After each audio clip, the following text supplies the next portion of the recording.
Hello Ram sir. ఆయన రాజు. Visualisation 2.0 happy money. మన దగ్గర ఉన్నది ఇస్తే తిరిగి రాబట్టుకోగలుగుతామా? అసలు మన దగ్గర ఉన్నది ఇవ్వాలా? ఇస్తే ఎలా ఉంటుంది? సో నారాజ్, నాకు దీని ముందు ఒక చిన్న ప్రశ్న. If you are super selfish, విపరీతమైన స్వార్థం అంటే ఆలోచన, ఊరికే ఇది ఒక హైపోథెటికల్ థాట్ అంతే. నీకు ఏ భయము లేదు, ఏమీ ఆలోచించక్కర్లేదు, సంపూర్ణమైన స్వార్థం ఉంటే నీకేం చేయాలనిపిస్తుంది? నీ ఇంకా ఇతరుల గురించి ఆలోచించక్కర్లేదు. సూపర్ సెల్ఫిష్ అంటే ఇంకా సెల్ఫిష్, ఈగో ఎక్కువ డెవలప్ అయ్యి నాది నేనే ఏమవుతుందో ఓకే అందరం అర్థం చేసుకుంటాం. కానీ నీకు నిజంగా నిన్ను కొంతసేపు పూర్తి స్వార్థంగా ఉండే స్వేచ్ఛను నేను అందిస్తే, నువ్వు స్వార్థంగా ఉండొచ్చు, సెల్ఫిష్గానే ఆలోచించవచ్చు. ఆలోచిస్తే ఏం ఆలోచిస్తావు నీ గురించి? తప్పేం లేదు, నువ్వు సెల్ఫిష్ అని నేను అనుకోని ఇప్పుడు నేను ఆలోచించమని చెప్తున్నాను. కాబట్టి if you are super selfish ఏం చేస్తావు? ఒకటే చేస్తాను సార్, ప్రకృతిలో పోయి కొద్దిసేపు ఆడుకుంటాను, కొద్దిసేపే.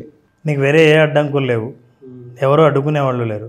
సెల్ఫిష్ అంటే నువ్వు ఎవరి గురించి ఆలోచించక్కర్లేదు. ఇంకా అప్పుడు చెప్పాలి అంటే పచ్చిగా ఇంకా ఒక మంచి ఇల్లు కట్టుకొని ఆ డబ్బులన్నీ సంపాదించేసుకొని లగ్జరీగా ఉండటానికి, హ్యాపీగా నా పొలం పనులు ఏదో నేను చేసేసుకొని నా భార్య పిల్లలతో నేను ఉంటూ ప్రపంచంతో సంబంధం లేకుండా నా ఆనందం కోసం నేను బతకడానికి రెడీ అయిపోతాను అంతే. మా అమ్మ, మా నాన్న, మా అబ్బాయి, మా మిస్సెస్, మా తమ్ముడు, ఇంకిదే జీవితం, పొలం పనులు. చాలామంది నారాజు ఇదే ప్రశ్న అడిగినప్పుడు కొంతమంది ఎజిటేట్ అవుతారు. అంటే అలా కాదండి, నేను అంత సెల్ఫిష్ కాదండి, నాకు స్వార్థం ఏం లేదు, నేను ఉండదలుచుకోలేదు. అమ్మ నాకుంది సార్, ఈ మెటీరియలిస్టిక్ లైఫ్లోనే నేను చాలా ఆలోచించుకుంటూ ఇచ్చేస్తాను, నాకుంది. ఒక ఆవిడ ఏం చేసిందంటే, మా వర్క్షాప్లో అడిగాను, if you are selfish what you do? అట్లా ఆలోచించి చెప్పింది, మా ఆయనకి విడాకులు ఇద్దాం అనుకున్నాను. అంటే సెల్ఫిష్ అని అన్నప్పుడు ఏంటంటే మన ఆనందం గురించి మనం ఆలోచిస్తాం. అంటే నా అర్థం సెల్ఫిష్ ఇలా ఉండాలని కాదు, అందరినీ తొక్కుకుంటూ ముందుకు వెళ్ళిపోవడం ఇది సెల్ఫిష్ కాదు. ఇదంతకు మించి సార్, అంటే మీరు నేను ఈగో డెవలప్ అవుతుందని చెప్పి చూసాను, ఇది దాని బాబు లాంటిది, బాబు లాంటిది. అయితే ఇక్కడ ఒక చిన్న కాన్సెప్ట్ ఉంది నా సెల్ఫిష్నెస్లో.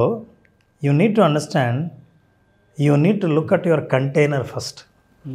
దీన్ని ఏమంటారంటే హెల్తీ సెల్ఫిష్నెస్ అంటారు. అంటే నేను బాగుంటే కదా ఇంకోటి బాగు నేను చూస్తా. ఇప్పుడు అమ్మ కడుపుతో ఉన్నప్పుడు ఇంట్లో ఉన్న కుటుంబ సభ్యులందరూ ఉంటే తను ఎక్కువ తింటుంది. ఎందుకు నువ్వు ఎక్కువ తింటున్నావు, మేమందరం ఉన్నాం కదా అంటే, తినేది నా కోసం కాదు, కడుపులో బిడ్డ కోసం. ఆ సెల్ఫిష్నెస్ ఉండాలి. ఆరోగ్యకరమైన బిడ్డను ప్రసవించలేవు నువ్వు. ఆ హెల్తీ సెల్ఫిష్నెస్ గురించి ఆలోచించడానికి మనకు హెజిటేషన్ అడ్డం వస్తుంది. అరే నన్ను స్వార్థపరుడు అనుకుంటే, నన్ను సమాజం అంగీకరించకపోతే అని. కానీ you need to think about నీ కంటైనర్ ఫస్ట్ ఉంటే, నువ్వు హ్యాపీగా ఉండి పొలం పనులు చేసుకుంటూ ఒక ఇల్లు కట్టుకొని మంచి మంచి ప్లేస్లో ఉంటే నీ దగ్గరికి పనికి వచ్చిన వాళ్ళందరికీ పని ఇవ్వవా? అయ్యా ఒక పూట భోజనం పెట్టంటే వచ్చిన వాళ్ళకి భోజనం పెట్టే కెపాసిటీ పెరుగుతుందిగా. ఎస్. సో నేనేమంటున్నా, హెల్తీ సెల్ఫిష్నెస్ ఏంటంటే నీ బాగు ఎంతవరకు చూసుకుంటావంటే ఇంకొకరి బాగు చూసేంతవరకు నేను బాగు కావాలని కోరుకోవడంలో ఏమాత్రం తప్పు లేదు. This is a healthy selfishness. అయితే మోడెస్టీగా మనం ఏం చెప్తామంటే, సమాజంలో ఎవరైనా మీరు స్వార్థంగా ఆలోచిస్తే ఏమో ఆలోచిస్తారంటే, నాకంత స్వార్థం లేదండి. ప్రతి మనిషికి స్వార్థం ఉంటుంది, ఉండాలి కూడా. అది ఆరోగ్యకరమైన స్వార్థం ఎంత ఉండాలంటే, నా స్వార్థం వల్ల నేను ఎదిగిన తర్వాత ఇంకెవరినైనా ఎదగనివ్వాలంటే నేను ఎదగాలి ముందు అనేది చాలా ఇంపార్టెంట్. మూర్ఖత్వం ఏంటంటే ఉన్నవన్నీ అప్పులు ఇవ్వటం, అనవసరంగా ఖర్చు పెట్టడం, తప్పు అని తెలిసినా ఎమోషనల్ డెసిషన్స్తో ఇన్వెస్ట్ చేయడం, ఎవరికో అప్పు అవసరమైతే నువ్వు ఇంకో చోట అప్పు తీసుకొచ్చి ఇవ్వడం, ఇది మూర్ఖత్వం. ఆ మూర్ఖత్వం కంటే ఈ స్వార్థం చాలా మంచిది. సో నీ దగ్గర డబ్బులు నిలబెట్టుకోవాలన్నా, ఆ డబ్బు ద్వారా సంతోషాన్ని పొందాలన్నా, your container should first fill. నీ డబ్బా ముందు నిండితే ఇంకోరు డబ్బాలో ఇంత వేస్తావు. So this is very important and we have a responsibility for our own happiness అనేది అర్థం చేసుకోవాలి.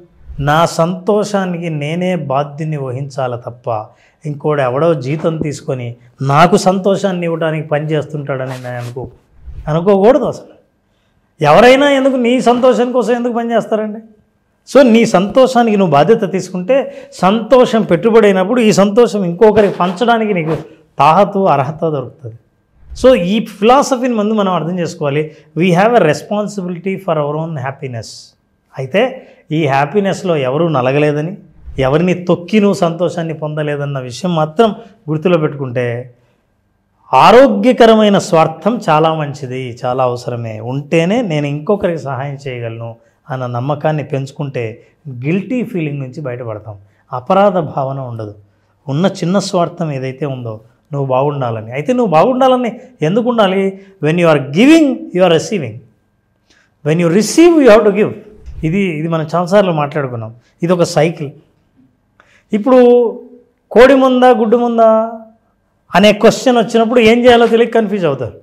ఇందులో చాలా క్లియర్. నేను ఇవ్వాలంటే నా దగ్గర ఉండాలి, ఇస్తే వస్తుందన్నది ఫిలాసఫీ అయినా ఇవ్వడానికి నీ దగ్గర ఉండాలిగా. సో నేను ఉండడానికి ముందు కష్టపడతా. నేను ఒక బిజినెస్ బిల్డ్ చేయాలంటే సంపాదించాలిగా, నా దగ్గర డబ్బులు ఉండాలిగా. అప్పుడు బిజినెస్లో పెడితే అప్పుడు బిజినెస్ నా చేతికి నాకు ఇస్తుంది. నాకు ఇస్తే నేను ఆ బిజినెస్ బిల్డ్ చేస్తా. అందులో చాలామందికి జాబ్స్ ఇచ్చి వాళ్ళందరికీ కొంత ఉపాధి కల్పించి వాళ్ళ బాగుకు నేను తోడ్పడగలను. సో మనం మాట్లాడుకుంటున్నది ఏంటంటే ఆరోగ్యకరమైన స్వార్థం డబ్బు విషయంలో అవసరమే.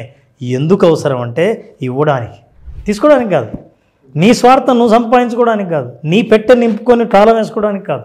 ఇది నువ్వు ఎప్పుడైతే ఇట్లా ఆలోచిస్తావో, ఇప్పుడు ఏంటి ఒక కొత్త ఆలోచన మనం ఇచ్చాం.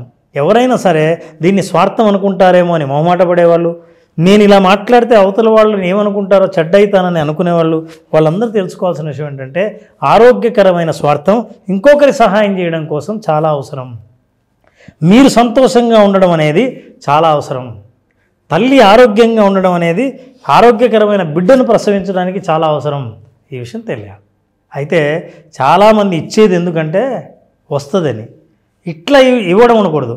నారాజు ఇట్లా ఇవ్వడం ఉండకూడదు. ఒక్క అరటిపండును ఎంతమంది కలిసి ఇస్తున్నారో చూడ పేషెంట్కి. అక్కడ చూడండి మొత్తం పొలిటికల్ పబ్లిసిటీ. అంటే నువ్వు ఇచ్చేదానికంటే ఎంత పొందుతున్నావో తెలుసా? ఇది స్వార్థపూరితమైన ఇవ్వడం అంటే చాలామంది ఈ టెక్నిక్స్లో మనం ఇస్తే మనకు ఎక్కువ వస్తుందని ఎక్కువ రావడం కోసమే ఇచ్చారనుకోండి, నేను చెప్తున్నా ఉన్నది పోతుంది. ఎక్కువసేపు ఉంచొద్దు సార్, తీసేయండి. ఇది చూస్తే అసలు తాటే ఉండకూడదు, మనిషి తాటే ఉండకూడదు. అందుకే నేను చెప్తున్నా ఇవ్వడం అనేది పొందడం కోసమే అని నేను చెబితే పొందడం కోసమే ఇవ్వకూడదు. ఇస్తే పొందుతారు కానీ పొందడం కోసం ఇవ్వకూడదు. అట్లా ఇస్తే ఇట్లా ఉంటుంది. ఇట్లా ఇచ్చేవాళ్ళు సమాజంలో ఆల్రెడీ ఉన్నారు. Look at this. And the great Indian charity show continuous, 8 people donating 1 banana.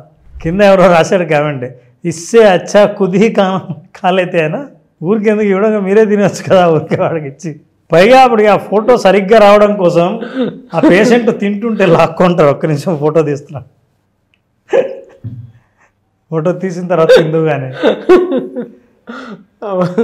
So ఇలాంటి స్వార్థం నుంచి బయటపడి మీరు కొంత ఆరోగ్యకరమైన స్వార్థం తెచ్చుకున్నా పర్వాలేదు, కానీ ఇలాంటిది మాత్రం కాదు అని చెప్పడానికి నేను. So for that what you do is that make conscious financial decision. I'm telling you, స్వార్థంతో ఆరోగ్యకరంగా ఇతరులకు సహాయం చేయడానికి నువ్వు సమాజంలో సంతోషాన్ని సస్టైనబుల్గా పొందాలని అంటే ఫస్ట్ మీరు చెయ్యకూడని తప్పులేంటో చెప్తాను. Conscious financial decision. మీరు ఏదైనా ఆర్థికపరమైన నిర్ణయాలు తీసుకుంటే జాగ్రత్తగా తీసుకోండి. అదేంటి తెలుసా? బాధ్యతను సూచిస్తుంది. బాధ్యత ఏంటో తెలుసా? నీ సంతోషానికి నువ్వే బాధ్యుడివి. ఈ ప్రపంచం నువ్వు ఇష్టం వచ్చినట్టు ఖర్చు పెట్టావు, ఇన్వెస్ట్ చేసావు కదా అని అందరూ పరిగెత్తుకొచ్చి నీకు సంతోషాన్ని ఇవ్వడానికి సిద్ధంగా ఉండదు. నీకు నువ్వే బాధ్యత వహించి జాగ్రత్తగా డెసిషన్స్ తీసుకోవాల్సిన అవసరం. That is one. చాలామంది చేయకూడని తప్పు ఏంటనే. రెండవది, create and stick to a budget.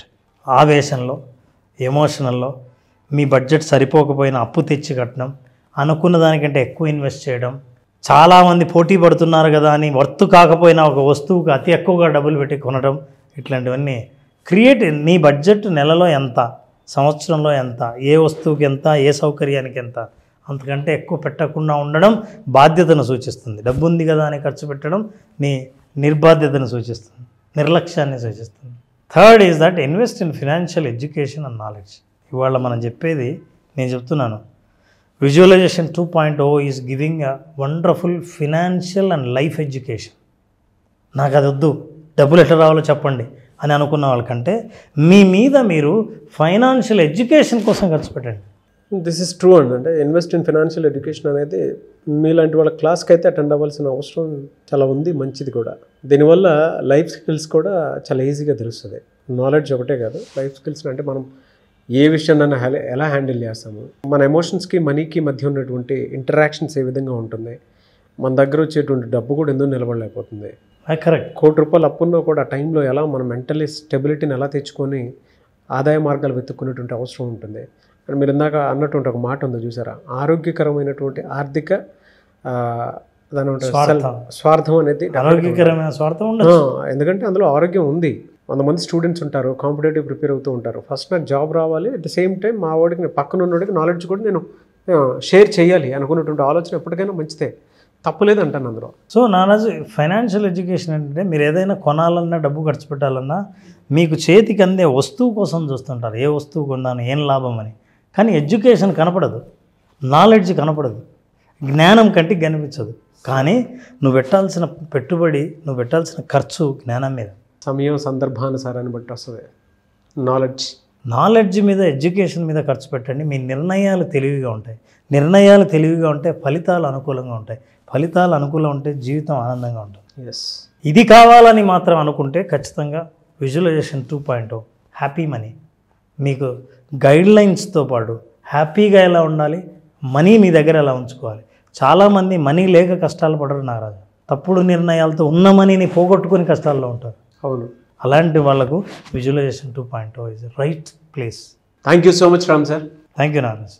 Visualisation 2.0 happy money class మళ్ళీ ఎప్పుడు ఉండే అవకాశం ఉంటుంది Naraj? August 9th happy money programme start చేస్తున్నాం, విజువలైజేషన్ 2.0. ఓకే. విజువలైజేషన్ 2.0 అంటే, విజువలైజేషన్ అంటే తెలిసిన వాళ్ళని నెక్స్ట్ లెవెల్కి తీసుకెళ్లే ప్రోగ్రామ్. జీవితంలో మనీ, హ్యాపీనెస్ ఇవి రెండు కలిసి ప్రయాణించే మార్గాన్ని చూపించేది విజువలైజేషన్ 2.0. ఈ హ్యాపీ మనీ అటెండ్ అయిన వాళ్ళందరూ వాళ్ళ హ్యాపీనెస్ గురించి ఎప్పుడు ఫోకస్ చేయని వాళ్ళని ఎలా పొందారో ఆ అనుభవం కావాలనుకుంటే happy money visualisation 2.0 August 9th start అవుతుంది. నా బర్త్డేకి ముందు రోజు. నేను కూడా క్లాస్ అటెండ్ అవుతాను సార్. Good start. నిజంగా నేను కూడా కొత్త రిజల్యూషన్స్ తీసుకోవాల్సినటువంటి అవసరం, బాధ్యత ఉంది. నాకు కూడా అటెండ్ టైం వచ్చింది, రిపేర్ చేసుకునేటువంటి అవకాశం. సో డెఫినెట్గా నేను ఈ సిరీస్ మొత్తంలో నేను కూడా ఉంటాను. సో మీరు కూడా మాతో పాటు ట్రావెల్ అవ్వాలి అనుకునేటువంటి వాళ్ళు, ఈ సిరీస్లో జాయిన్ అవ్వాలి అనుకుంటే స్క్రీన్ మీద మీ కాంటాక్ట్ నెంబర్ కనిపిస్తుంది, దాన్ని మీరు కాల్ ఆర్ మెసేజ్ వాట్సాప్ చేసి August 9th క్లాస్కి ఎన్రోల్ చేసుకోండి.